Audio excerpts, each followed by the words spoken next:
الرحمن الرحيم نحمده ونصلي على رسوله الكريم أما بعد فأعوذ بالله من الشيطان الرجيم بسم الله الرحمن الرحيم إن الله مع الصابرين صدق الله العلي العظيم وقال النبي صلى الله عليه وسلم أكرم الخبز أو كما قال النبي صلى الله عليه وسلم قال رب اشرح لي صدري ويسر لي أمري واحلل عقدة من لساني يفقه قولي اللهم صل على محمد في أول كلامنا اللهم صل على محمد في أوسط كلامنا اللهم صل على محمد في آخر كلامنا. محترم عزیز بزرگوں دوستوں، خدائے پاک کا بڑا ہی کرم اور احسان و فضل ہے کہ رب کریم نے مجھے اور آپ کو رمضان جیسا بابرکت مہینہ عطا فرمایا. الحمدللہ اللہ کے فضل و کرم سے آج ہمارے 10.5 پارے مکمل ہو گئے. قرآن کا سنانا، قرآن کا سننا بڑا ہی ثواب کا کام ہے اور اجر سے خالی نہیں ہے. پڑھنے والے کو قرآن کے ایک ایک حرف پر اللہ 10 نیکیاں دیتے ہیں اور سننے والے کو بھی وہی اجر و ثواب ہے. اور جس کو قرآن پاک پڑھنے نہیں آتا اور وہ پڑھنے کی کوشش کرتا ہے، اللہ تعالیٰ اس کے لیے 2 اجر رکھتے ہیں. ایک تو قرآن پڑھنے کا اور ایک اٹک اٹک کر پڑھنے کا. یہ دونوں ثواب اللہ تعالیٰ اس کو عطا فرماتے ہیں. غرض میں نے قرآن پاک کی آیت پڑھی، ان اللہ مع الصابرین، بے شک صبر کرنے والوں کے ساتھ اللہ ہے. میں نے حدیث کا ایک چھوٹا سا ٹکڑا آپ حضرات کے سامنے رکھا، اکرم الخبز، روٹی کی عزت کیا کرو. دکھنے کو معمولی حدیث ہے لیکن اگر اس کی تفصیل میں جائیں گے، برادران قوم و ملت، پہلے قرآن کی آیت پر چند باتیں عرض کر دوں. صبر کرنے والوں کے ساتھ اللہ ہے. آج کس بات پر ہم صبر کر رہے ہیں بتائیے؟ آج کسی کو تکلیف ہوتی ہے، صبر کا مادہ ختم ہو چکا ہے. آج صبر ان لوگوں میں ختم ہو گیا ہے جس کو دنیا کی حرص و لالچ نے لپیٹ لیا ہے، جس کو دنیا نے اپنا حرص کا پجاری بنا دیا ہے، جس کو دنیا نے اپنے آپ میں لالچی بنا دیا ہے. اس کو صبر کی کوئی چیز، صبر کون سی چیز ہے، اس کو علم نہیں ہے. صبر صحابہ کے اندر تھا. صبر احد کے میدان کے اندر صحابہ نے دکھایا. وہ صحابہ کا دور آج بھی ہمیں یاد آتا ہے. صبر کے متعلق اس واقعے کو میں ضرور آپ حضرات کو سنانا چاہوں گا. آج ہم لوگ آرام سے کھاتے ہیں، آرام سے پیتے ہیں، آرام سے موج مستیاں کرتے ہیں. نہ افطار کی عزت ہمارے پاس ہے، نہ سحری کی عزت ہمارے پاس ہے. آج ہم روز تازہ کھانے کی فکر میں لگتے ہیں اور جو کھانے کو رکھ کر اسے ویسٹ کرتے ہیں، وہ کھانا کچرے میں جاتا ہے. وہ کھانا پڑوسی کے گھر کو بھی جا سکتا تھا، وہ کھانا کسی غریب کے گھر کو بھی جا سکتا تھا، وہ کھانا کسی بیوہ کے گھر کو بھی جا سکتا تھا. لیکن حرص اور لالچ نے ہمیں اس کھانے کو ویسٹ کرنے پر مجبور کر دیا. اور یہ انسان سمجھتا ہے میں خود نہیں کھاؤں گا اور کسی کو کھانے بھی نہیں دوں گا. وہ صحابہ کا واقعہ ہمیں یاد آتا ہے. وہ دور گزرا، اللہ کے رسول جناب محمد رسول اللہ صلی اللہ علیہ وسلم کا دور تھا. اگر اللہ کے رسول چاہتے تو جنت کا کھانا زمین پر اتر جاتا. مکے کے پہاڑ سونا چاندی بن کر آگ کے پیچھے چلنے لگتے. اللہ کے رسول صلی اللہ علیہ وسلم سے پوچھا گیا آپ کو کس چیز میں چیزیں اچھی لگتی ہیں؟ آقا صلی اللہ علیہ وسلم نے فرمایا میں ایک وقت کھاؤ اور ایک وقت اللہ کا شکر گزار بندہ بنو. یہ نبی کے صفات تھے, یہ نبی کے اخلاق تھے, یہ نبی کی عادات تھی. قرآن کہتا ہے لقد کان لکم فی رسول اللہ اسوۃ حسنہ. نبی کے اخلاق, نبی کے عادات, نبی کے اطوار, نبی کی اچھائی ہماری زندگیوں میں آنا چاہیے. جو اخلاق و عادات و اطوار صحابہ کے اندر تھے, جیسی زندگی صحابہ نے گزاری.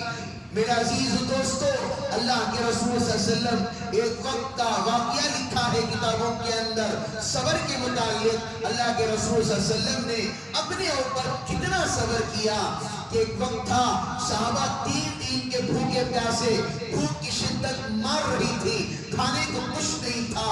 صحابہ کرام رضوان اللہ تعالی علیہ مجمعین پتے کھا کر زندگی گزار رہے تھے. بھوک کی وجہ سے پیٹ پر پتھر باندھے ہوئے تھے. صحابہ, وہ کون صحابہ ہیں جس نے اس پوری دنیا پر حکومت کی تھی؟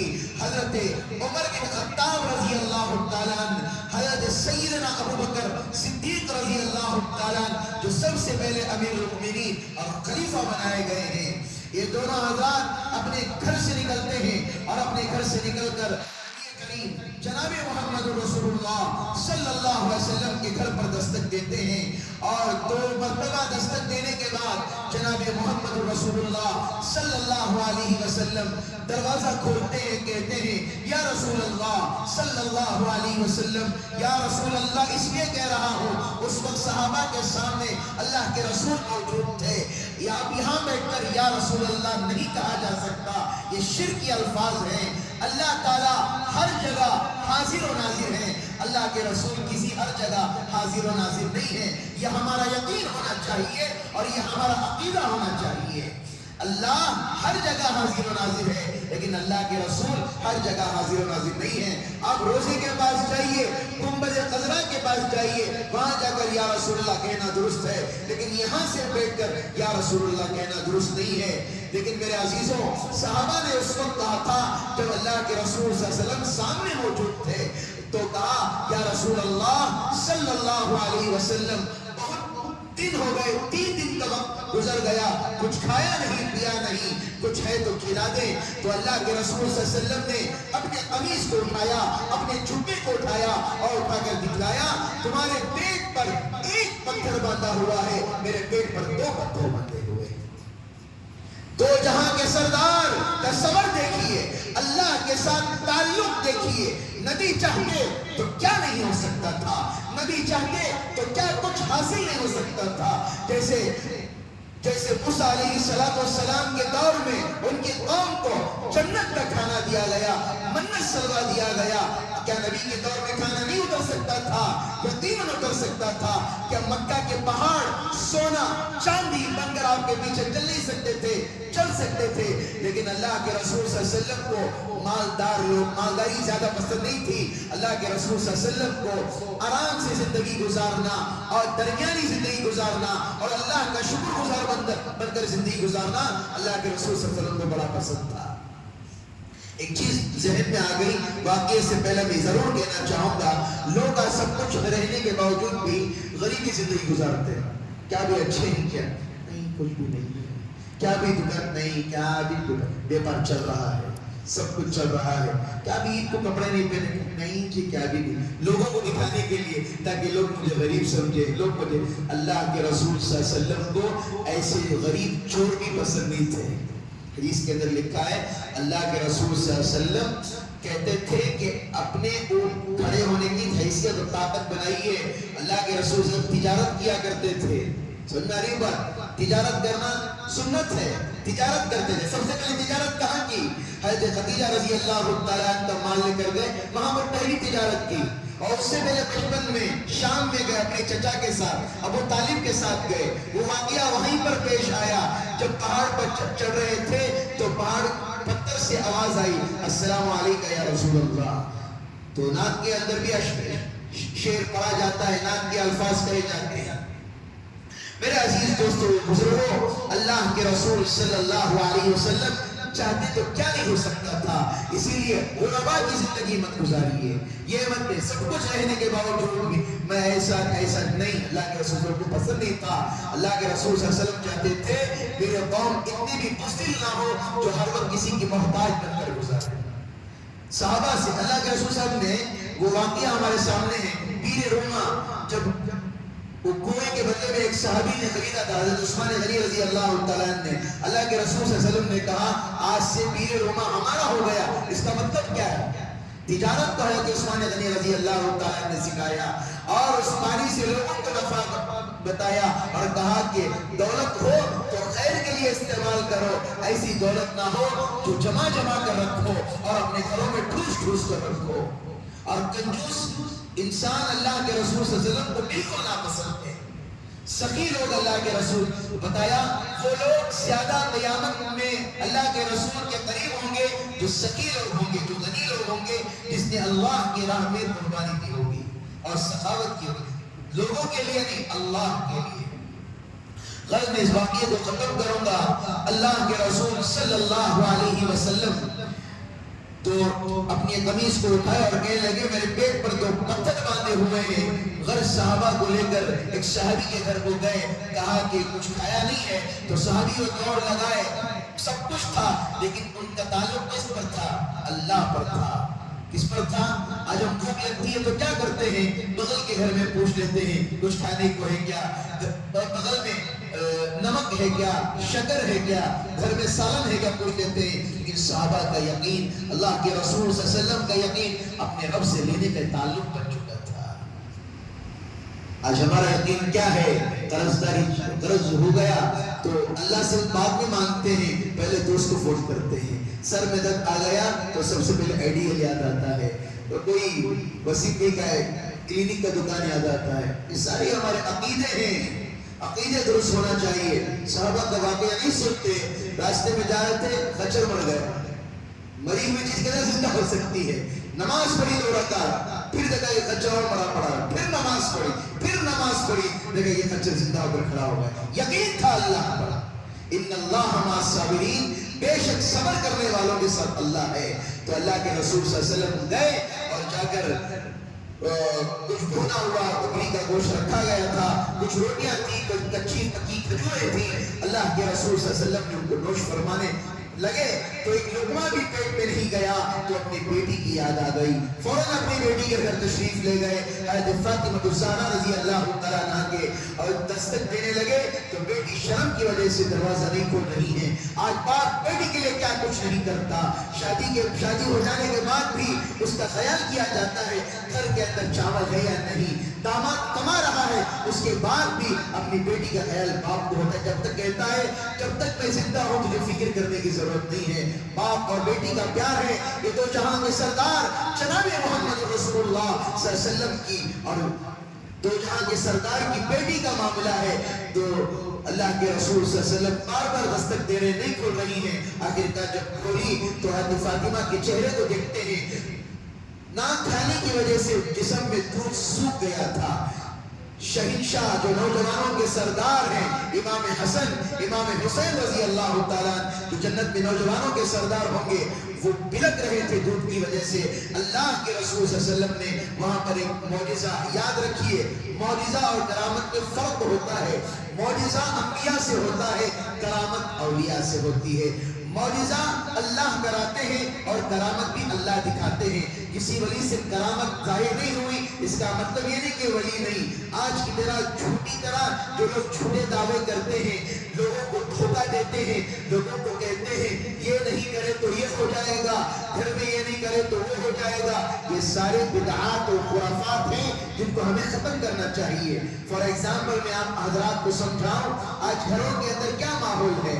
آج گھروں کے اندر ایک ماحول ہے, افطاری کس سے کرنا جی؟ پہلا روزہ مچھی سے کھولنا کرتے, پھر دوسرا روزہ کس سے کرتے؟ کسی اور چیز سے کھولنا کرتے, پھر اس کے بعد تیتر سے کھولنا کرتے. کیا حدیث میں بتایا گیا ان باتوں کو یا قرآن میں بتایا گیا ان باتوں کو؟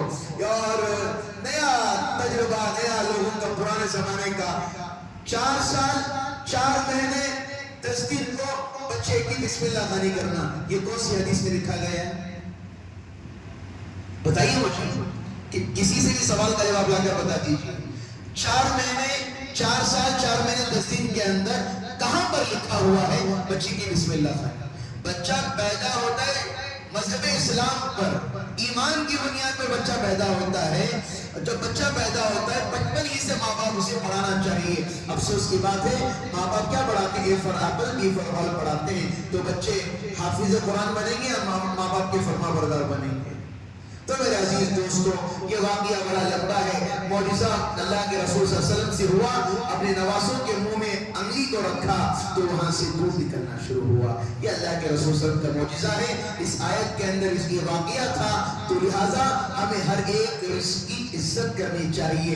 گھروں کے اندر اس بات کا خیال ہو جتنا ہو اتنا پکائیں، حرص نہ کریں کہ اتنا پکا کر یہ کر لیں گے وہ کریں. نہیں، جتنی ضرورت ہے اتنا کھائیں. اگر بچ رہا ہے شہری میں خاص خیال رکھیں. زیادہ پکا رہے ہیں پڑوسی کا بھی خیال کر لیں، کسی کے گھر میں پک رہا ہے نہیں پک رہا ہے. کریں گے انشاءاللہ. چند سوالات ہیں. سب سے پہلا سوال یہ ہے زیر ناف کے بال روزے کی حالت میں کاٹ سکتے ہیں کہ یہ سوال بھی تھا. دوسرا سوال زیر ناف کے بال جو ناف کے نیچے کے جو بال ہوتے ہیں ان کے کاٹنے کی کتنے دن کی مدت ہے اور کتنے دن تک کاٹ لینا چاہیے، کتنے دن تک صاف کر لینا چاہیے؟ ایک مسئلہ ہے، سب کے لیے ضرورت کا مسئلہ ہے. فقہاء کہتے ہیں حدیثوں کے اندر لکھا ہے کہ 1 ہفتے میں کاٹنا یہ سنت کریمہ ہے. 1 ہفتے میں کاٹنا، ناخن ہو زیر ناف کے بعد 1 ہفتے میں کاٹنا. اور 15 دن یا 20 دن میں کاٹ رہے ہیں مکروہ تنزیہی. مکروہ تنزیہی کسے کہتے ہیں؟ مکروہ تنزیہی اسے کہا جاتا ہے شریعت کے اندر ناپسند ہے لیکن گناہ نہیں. شریعت کے اندر ناپسند ہے لیکن گناہ نہیں ہے. اور اگر 40 دن ہو کر 1 دن بھی آگے بڑھ گیا تو مکروہ تحریمی ہو جائے گا، اس کا ہر چیز کرنا حرام ہو جائے گا. اسی لیے یہ چیز کر لینی چاہیے. زیادہ ناخن بھی ہو، زیر ناف کے بال ہو، انڈر آرمز کے بال ہو، جو بھی ہو اسے وقت سے پہلے 15 دن ہی زیادہ وقت دینا چاہیے، زیادہ نہیں دینا چاہیے، کر لینا چاہیے. اور ناخن کے مسئلے میں فقہاء کہتے ہیں مستورات کیا کرتی ہیں اپنی شوق کے لیے، اپنی زینت کے لیے، اپنی اچھی دکھنے کے لیے ناخن کراتی ہیں جس کے اندر نیل پالش لگایا جاتا ہے. اس کا مسئلہ یاد رکھ لیجیے، ناخن یہ گوشت کا حصہ جو ہے اگر اس سے زائد ہو گیا، اس سے زائد بڑھ گیا تو وہاں پر کچرا جو جمتا ہے اس کے ساتھ شیطان حملہ کرتا ہے. شیاطین اس پر حاوی ہو جاتے ہیں. تو سوچئے گھر میں برکت آئے گی، نحوست آئے. اب کھانا کھا رہے ہیں اس میں بھی نحوست، بچے کو دودھ پلا رہی ہیں اس میں بھی نحوست، اور چیزیں کر رہے ہیں اس میں نحوست، گھر میں پکوان پکائے اس میں نحوست. تو احتیاط کرنے چاہیے، ناخن اتنے لمبے نہیں چھوڑنا چاہیے. یہ اور لوگوں کی عادتیں ہیں جن کو مستورات احتیاط نہیں کرنا چاہیے. اور رہا مسئلہ، دوسرا مسئلہ، کسی صاحب نے کہا کیا مرد کو مہندی لگانا درست ہے کیا بولوں؟ کسی صاحب نے کہا کہ مرد کے لیے مہندی کیسے؟ ہاں مہندی لگا سکتا ہے، ہاتھ میں نہیں پیر میں لگا سکتا ہے. زیادہ گرمی جب ہو جاتی ہے تو تلوے کو مہندی لگا سکتے ہیں بقدر ضرورت، تاکہ کیا ہو جائے گرمی جو ہوتی ہے وہ کم ہو جائے، کہ ٹھنڈا پن محسوس ہوتا ہے. لیکن ہاتھ میں مہندی لگانے والے میں تو ان کو مرد نہیں سمجھتا، وہ الگ ہی قسم کے شاید ہوں گے، اسی لیے مرد کو مہندی ہاتھ میں لگانا درست نہیں ہے. اور رہا مسئلہ، کسی نے سوال کیا 4 اماموں کے نام بتائیں. سب سے پہلے امام ابو حنیفہ، دوسرے امام مالک، تیسرے امام شافعی، چوتھے امام حنبلی. ہم جو جسے فالو کرتے ہیں امام ابو حنیفہ ہیں، اور امام مالکی جو لوگ فالو کرتے ہیں وہ حرم شریف کے اندر، مدینے کے اندر، سعودی عرب والے امام مالک کو فالو کرتے ہیں. تیسرے امام جو ہے امام شافعی کیرلا والے احباب وہ ان کو فالو کرتے ہیں. چوتھے امام کو اکثر بہت کم لوگ جو جیسے افغانستان ہوا فلاں علاقے وہاں پر استعمال کرتے ہیں. ایک سوال اور کسی نے سوال کیا کیا کسی ڈاکٹر کے کہنے سے عورت جب پریگننسی کے اندر حالت میں ہوتی ہے، حمل ٹھہرا ہوا ہوتا ہے، بچہ جب پیٹ میں ہوتا ہے، کیا ڈاکٹروں کی کہنے کی وجہ سے کیا روزہ چھوڑ سکتی ہے یا نہیں؟ تو اس کا مسئلہ یوں ہے، تو غور سمجھیے کہ اگر کسی دیندار ڈاکٹر کے کہنے سے اگر عورت کے حمل جب ٹھہر جاتا ہے یا اس کے بھوکا رہنے کی وجہ سے یا پیاسی رہنے کی وجہ سے اگر بچے کو تکلیف ہو رہی ہے، اس کی خود کے جان کو تکلیف ہو رہی ہے، تو اس کے لیے روزہ درست نہیں ہے، روزہ چھوڑ سکتی ہے، البتہ روزہ معاف نہیں ہے۔ اگر یہ تمام عمر ہو جانے کے بعد، عورت پاک ہو جانے کے بعد، اس کے بعد وہ روزے اس کے لیے رکھنا ضروری ہے۔ سمجھ میں آ رہی بات؟ اور بعض عام مستورات بھی یہ سوال کرتی ہیں کیا اگر رمضان المبارک کے اندر ناپاکی کی حالت آ گئی کیا ہمارے لیے روزے معاف ہیں؟ روزے معاف نہیں ہیں، ان دن معاف ہو جاتے ہیں اور رمضان کے بعد آپ کو روزوں کی قضا کرنی پڑے گی۔ اور کسی صاحب نے عجیب و غریب سوالات کرتے ہیں، کئی کو کرتے سمجھ میں نہیں آتا۔ کسی صاحب نے پوچھا روزے کی حالت میں اپنی محبوبہ سے مل سکتے ہیں یا نہیں؟ کیوں سوال کرتے ہیں، پتہ نہیں یا مذاق کر رہے ہیں یا کیا کر رہے ہیں۔ تو سوال سن لیجیے، تو آپ جب سوال کر رہے ہیں تو میں جواب بھی ویسے ہی دوں گا۔